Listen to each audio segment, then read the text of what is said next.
Black student was asked to leave first class, but the plane can't take off without him. The terminal roared with life. Loudspeaker announcements rolled through the concourse like waves, calling out gate changes, final boarding calls, and delays in a tone that carried both urgency and routine. Rolling suitcases clicked across the polished floor. Business travelers barked into phones, weaving between families who clutched children's hands while juggling backpacks and strollers. A man in a wrinkled suit rushed past, muttering under his breath about missing a meeting. The scent of burnt coffee and warm pretzels hung heavy in the air. It was chaos, but to him it felt like a grand stage. He stood among it all, gripping a ticket so tightly it might have dissolved in his palm. First class. A seat he had never thought he'd see up close, let alone sit in. His name was etched on it, black ink on white paper, and yet he still checked it again and again, afraid it would vanish. This wasn't a gift of luck. It was something he had earned.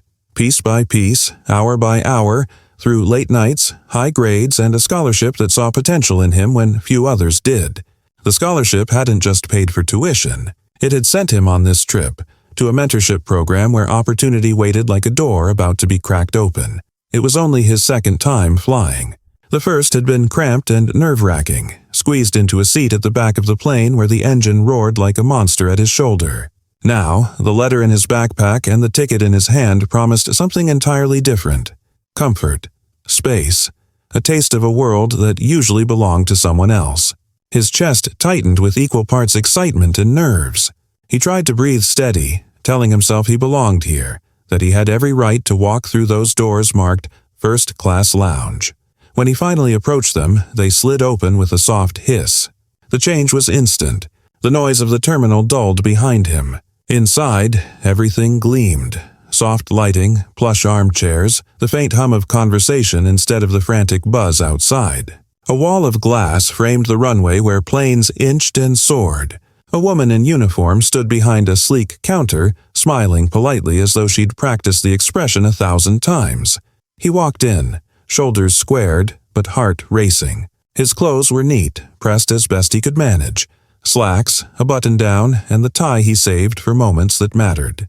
He told himself it was enough, but as his eyes swept across the room, he felt them. The looks.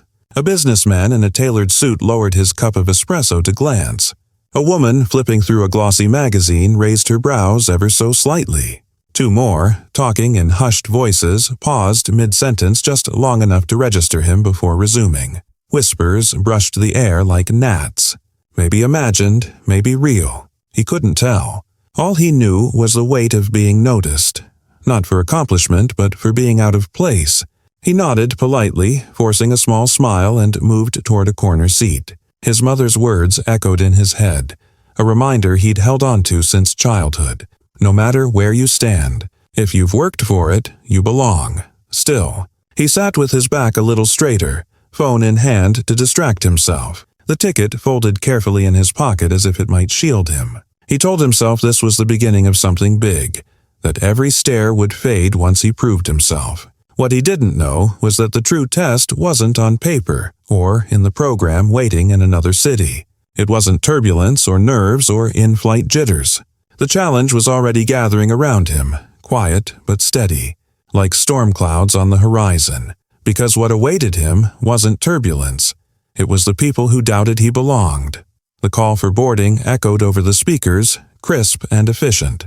First class, premium members, and frequent flyers were invited to line up. He rose from his seat in the lounge, slipping the ticket from his pocket one more time, his fingers brushing across the embossed lettering as if to reassure himself it was still real. His carry-on felt heavier than it was as he walked toward the gate, past the rows of people waiting their turn. The gate agent smiled, but it wasn't the kind of smile that reached the eyes.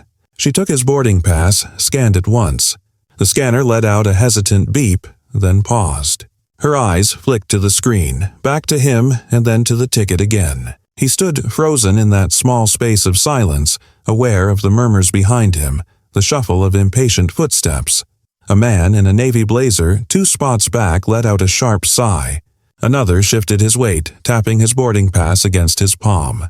These were travelers used to being waved through with ease, the kind who carried status in their stride. The agent tapped at the keyboard, the seconds stretching.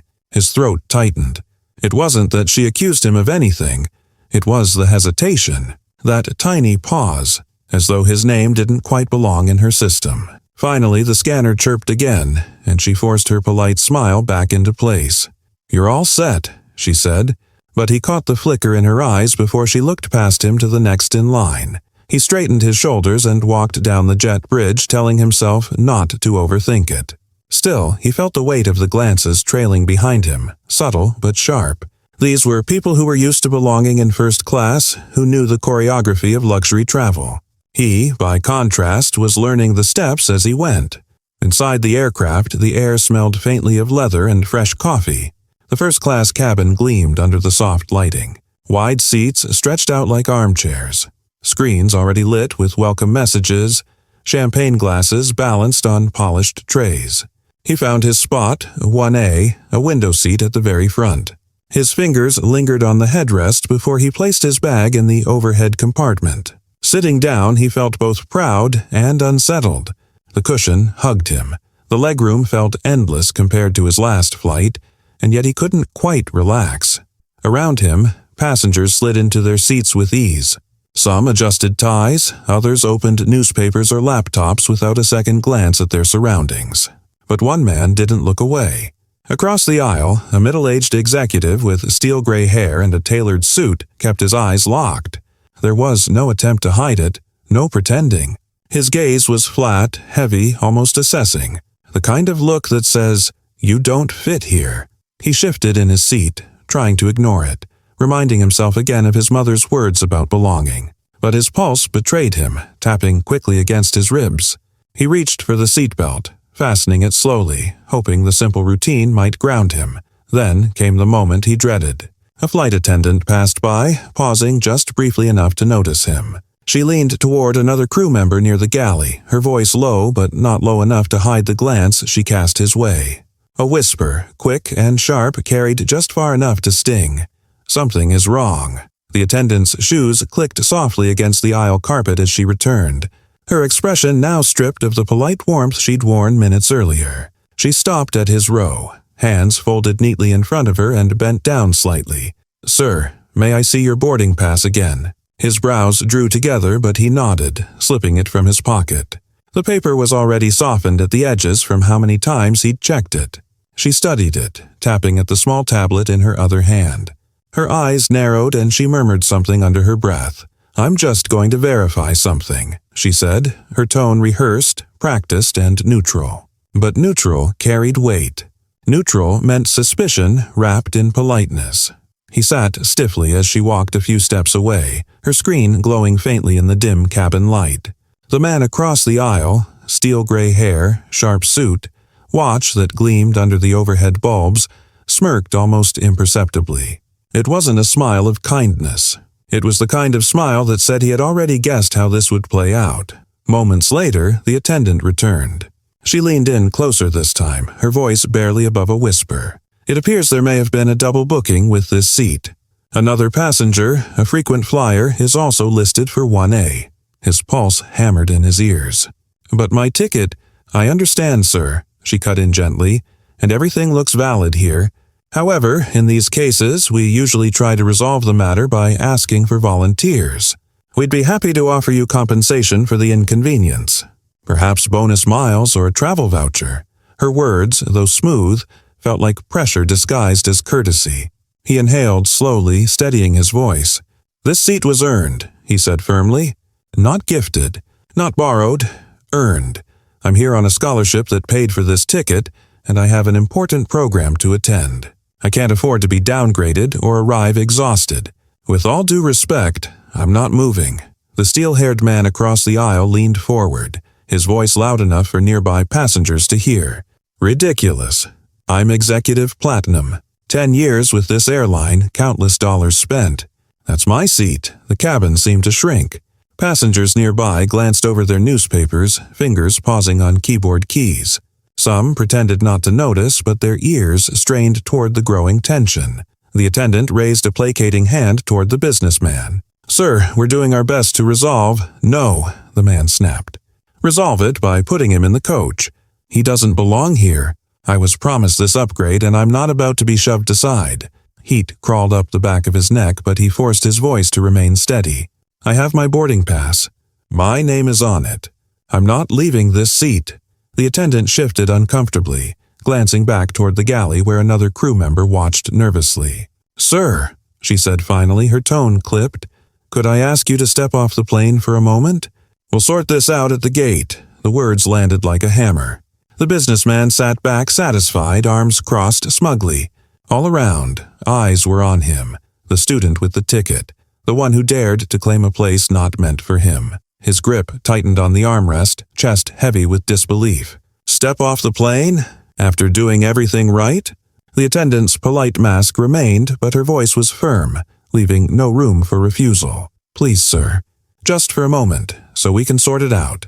The jet bridge felt colder than the cabin he'd just left, the hum of the aircraft replaced by the low murmur of restless passengers waiting to board. At the podium stood the same gate agent who had scanned his ticket earlier, joined now by a supervisor in a darker blazer with a badge clipped neatly to her collar. Their faces carried the same professional smiles, but their eyes told another story, skepticism wrapped in procedure. Sir, the supervisor began, holding out a hand, we need to confirm your details again. Boarding pass, ID, please. He handed them over without hesitation, jaw tight. The gate agent studied the slip of paper as though it might reveal a hidden trick, then compared it to his ID, her lips pressed into a thin line. The supervisor leaned in close, whispering, and typed furiously at the computer. You understand, she said, her tone sharp though coated with politeness. When there's a dispute over a seat, we have to be certain. Frequent flyers have priority in certain cases, and this situation is unusual. His pulse thudded in his ears. It's not unusual. I have a scholarship.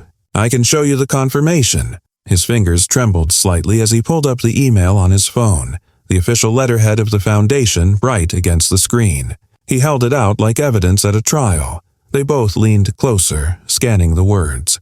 The agent frowned. The supervisor raised her brows, and neither spoke for what felt like an eternity. Behind him, travelers waiting to board shifted, eyes flicking toward him, then away again, as though he were some disruption to their schedule.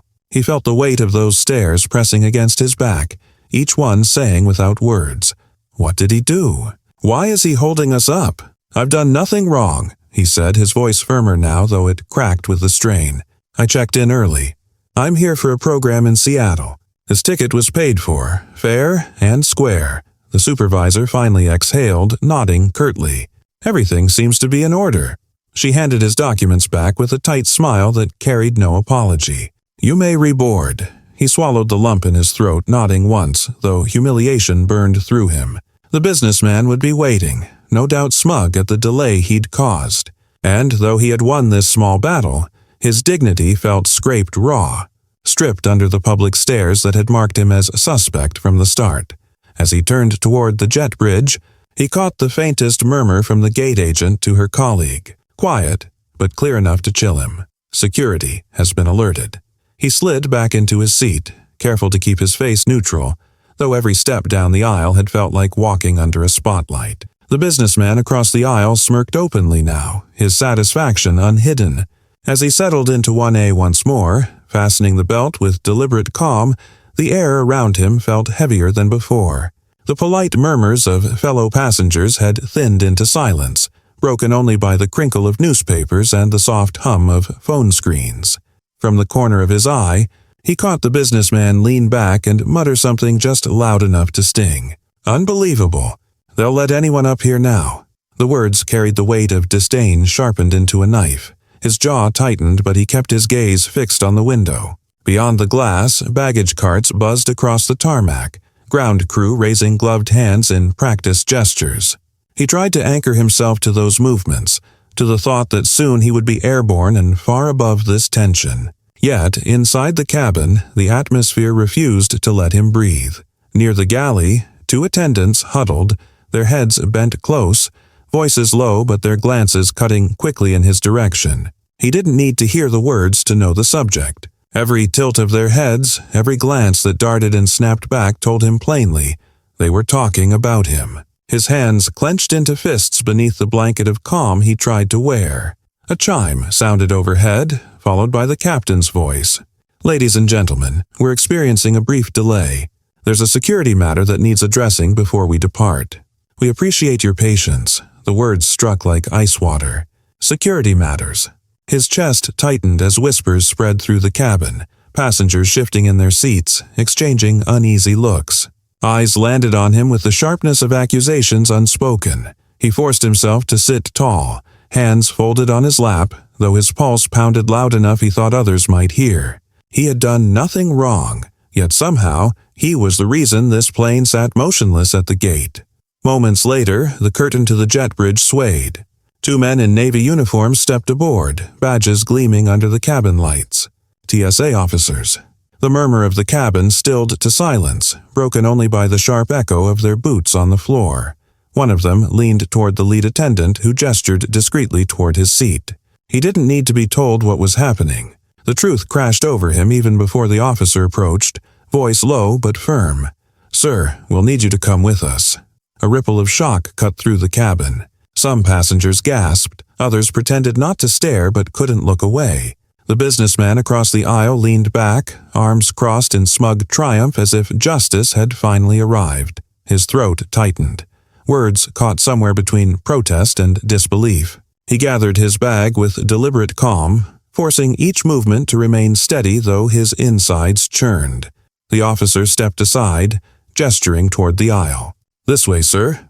And for the second time that morning, he rose from the seat he had earned, walking under the weight of every watching eye, toward the jet bridge where suspicion waited to strip him down again. The jet bridge funneled him into a corner where the noise of boarding passengers faded, replaced by the low hum of fluorescent lights. 2 TSA officers stood waiting beside a portable workstation, their stances rigid, eyes sharp. One held a clipboard, the other a small tablet that blinked with flight data. "Step over here," the taller one ordered, his voice clipped and cold. "ID and boarding pass," again. He handed them over, his fingers trembling slightly despite his effort to stay calm. The officer scanned the documents, eyes narrowing as though expecting them to dissolve into forgery under his gaze. "What's the purpose of your trip?" the officer asked. He swallowed. "I'm attending a mentorship program in Seattle. It's part of a scholarship I received through my college." The second officer, shorter and younger, tilted his head. His voice carried less bite. "Do you have any proof of that?" "Yes," he said quickly, pulling up his phone. His scholarship email thread glowed under the harsh light, the Foundation's official letterhead clear and unmistakable. He held it out, but the taller officer took the phone with suspicion, scrolling as though hunting for hidden flaws. "This isn't a ticket purchase," the officer said flatly. "You didn't pay for this seat yourself." "My scholarship did," he replied, his voice tight. "The program covered travel, accommodations, everything. It's legitimate." The taller officer's brows knitted. "Uh-huh. And yet you ended up in 1A, first class. That's a premium seat, you know." Heat surged up his neck, but he kept his voice steady. "I'm aware. That's the seat they booked for me." The younger officer shifted uncomfortably, glancing at his partner before speaking softly. "He's shown confirmation, the ID matches, and the boarding pass is valid. It all lines up, but the taller one wasn't finished. Listen," he said, leaning closer, his tone dropping into something that cut. "We don't take chances when a passenger raises concerns. We've seen fraud before, people slipping through the cracks. If you're not supposed to be there, it's better to admit it now." The words landed like stones. Admit it now. As though being a young black student with a scholarship was a crime in itself. "I've done nothing wrong," he said firmly, jaw tight. "I have every right to be in that seat." The silence stretched before the taller officer finally exhaled, thrusting the documents back at him. "Fine. We find no issues at this time." His voice made it sound like a technicality rather than a truth.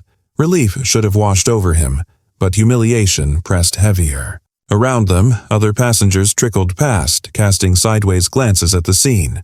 To them, he was no longer a student or a traveler or a scholarship winner. He was the man pulled aside by the TSA, questioned as though guilty.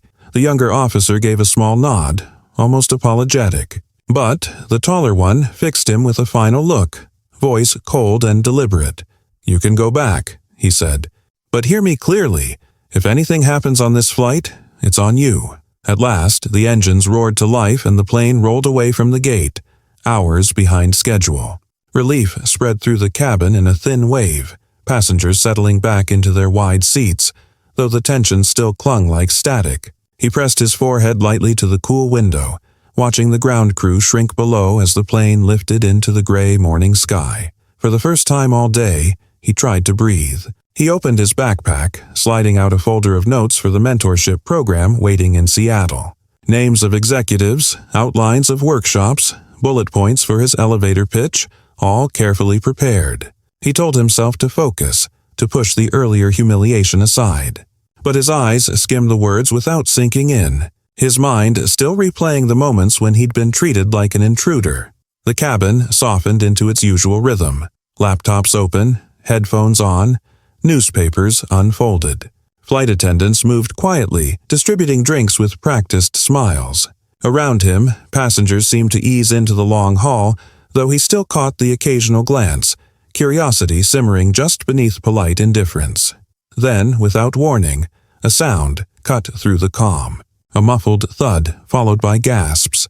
Just a few rows ahead, a man slumped sideways in his seat, his hand clutching at his chest.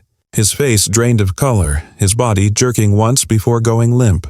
The calm of the cabin shattered. Flight attendants rushed down the aisle, voices sharp now. Sir, can you hear me?" Panic rippled outward, passengers twisting in their seats to watch. "Is there a doctor on board?" one attendant called out, scanning the rows. Silence followed, heavy and terrifying. Not a single hand went up. The attendants moved fast, wheeling out a bright red case from the galley. An automated external defibrillator. One snapped it open, her hand steady but her eyes wide with urgency. The machine whirred, then stuttered. A warning message flashed across its small screen. Error. Restart required. She tried again. Another error, murmurs broke into frantic whispers. A man gasped. "It's not working." The colorless passenger on the floor groaned faintly, his chest rising only in shallow bursts. "Compression now," barked a woman who hurried up from economy, announcing herself as a nurse. She dropped to her knees beside him, locking her hands together and pressing firmly on his chest. Each push was desperate, rhythmic, but his body barely responded. The AED blinked uselessly beside her, a machine failing in the one moment it was needed most. The cabin had shifted into chaos. Some passengers prayed aloud, others covered their mouths. He sat frozen in his seat, knuckles white against the armrest, watching the man's life ebb away in real time. Helplessness surged in him, heavier than anything he had felt earlier. This wasn't prejudice or humiliation. This was life or death. His heart hammered, a voice in his head screaming to act, though he didn't know how. He wasn't a doctor. He wasn't trained for this.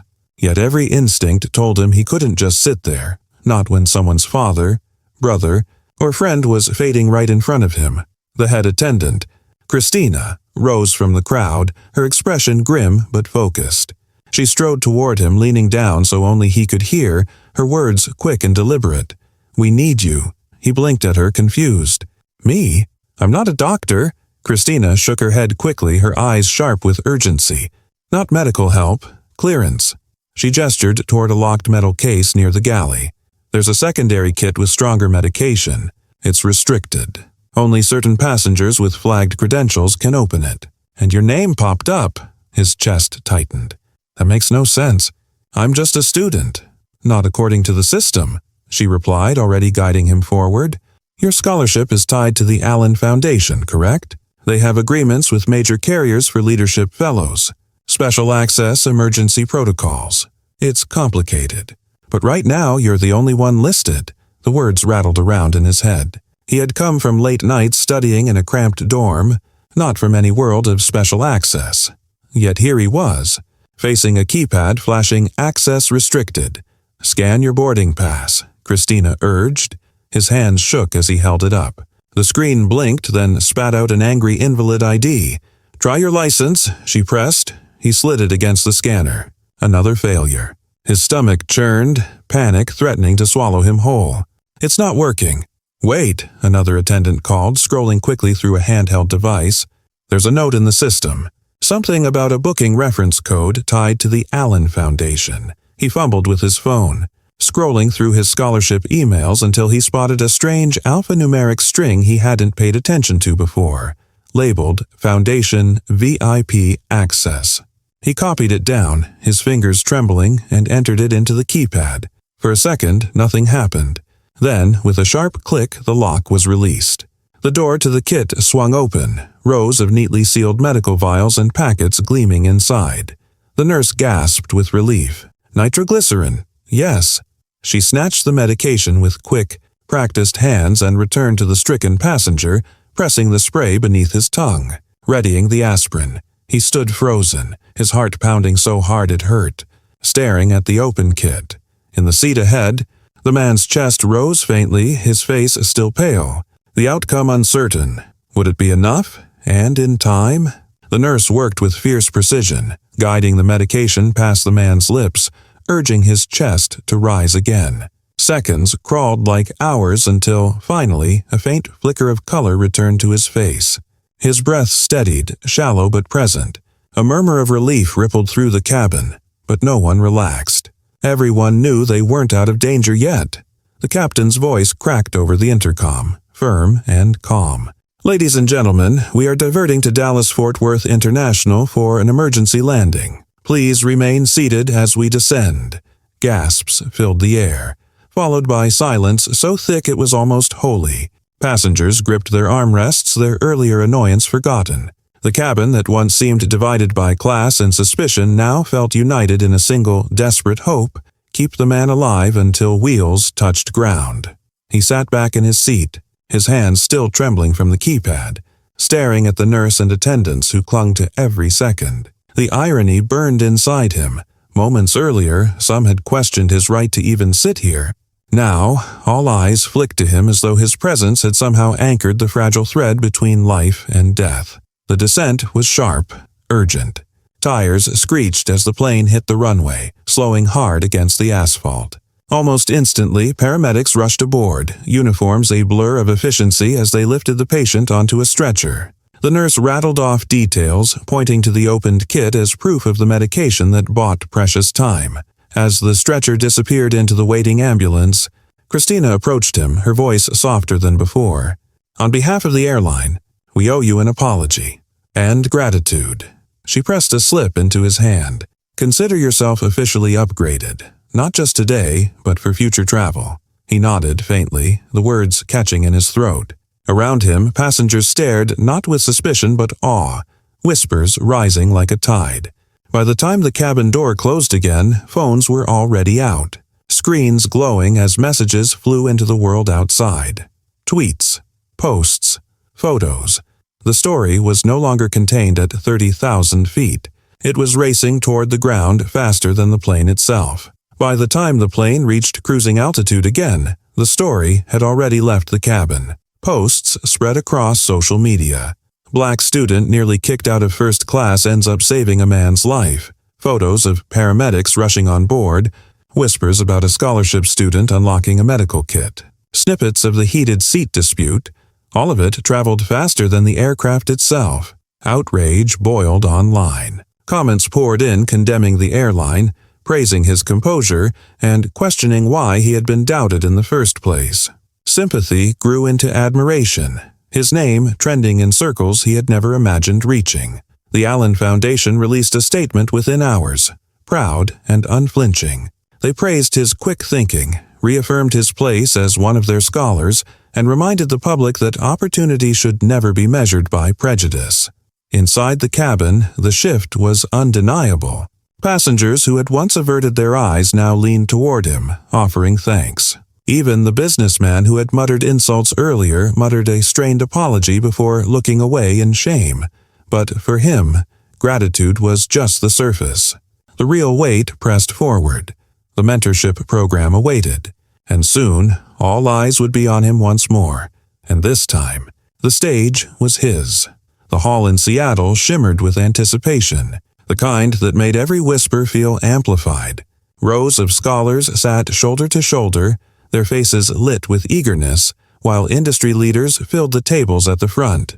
He stood at the podium, heart pounding, fingers brushing the edges of his prepared notes. For a moment, the weight of the past 24 hours pressed hard against his chest.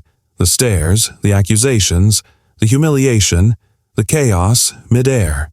But when he looked out over the room, something steadied him. He cleared his throat, his voice quiet at first but growing stronger with each word.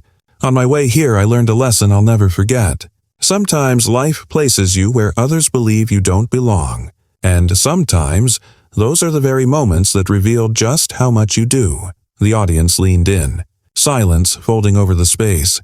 I was asked more than once if I deserved my seat, he continued, his tone firm now, his gaze lifting from the notes to the faces before him. And I want to say this, not just to myself, but to every one of you here.